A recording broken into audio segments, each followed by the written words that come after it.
சின்னவரை துணை முதல்வராக ஆக்குங்கள் உடனடியாக. பொறுத்திருங்கள் அப்படின்னு தான் எங்களுக்கெல்லாம் அவர் சொல்லியிருக்கிறாரு. துணை முதல்வராக நீங்கள் அறிவிக்கணும், எங்களை மூலம் இருக்கிறவங்களுடைய விருப்பம் அதுதான். நாகை மாவட்டம் நாகூரில் செய்தியாளர்களிடம் பேசிய அமைச்சர் செஞ்சி மஸ்தான், அமைச்சர் உதயநிதி ஸ்டாலினை துணை முதலமைச்சராக உடனடியாக அறிவிக்க வேண்டும் என தன்னை போன்றவர்கள் முதலமைச்சரிடம் கோரிக்கை வைத்துள்ளதாக கூறினார். கழக தலைவர், தமிழக முதலமைச்சர் கவனத்திற்கு எங்களை போன்ற அமைச்சர்கள் கழகத்தில் இருக்கிறவங்கெல்லாம் எங்களுடைய அபிப்பிராயத்தை சின்னவரை துணை முதல்வராக ஆக்குங்கள் உடனடியாக அப்படின்னு நாங்கள்லாம் கோரிக்கை வச்சிருக்கிறோம்.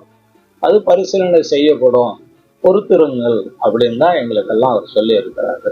சின்னவரை துணை முதல்வராக ஆக்குங்கள் உடனடியாக. பொறுத்திருங்கள் அப்படின்னு தான் எங்களுக்கெல்லாம் அவர் சொல்லி இருக்கிறாரு. துணை முதல்வராக நீங்கள் அறிவிக்கணும், எங்களை மூலம் இருக்கிறவங்களுடைய விருப்பம் அதுதான்.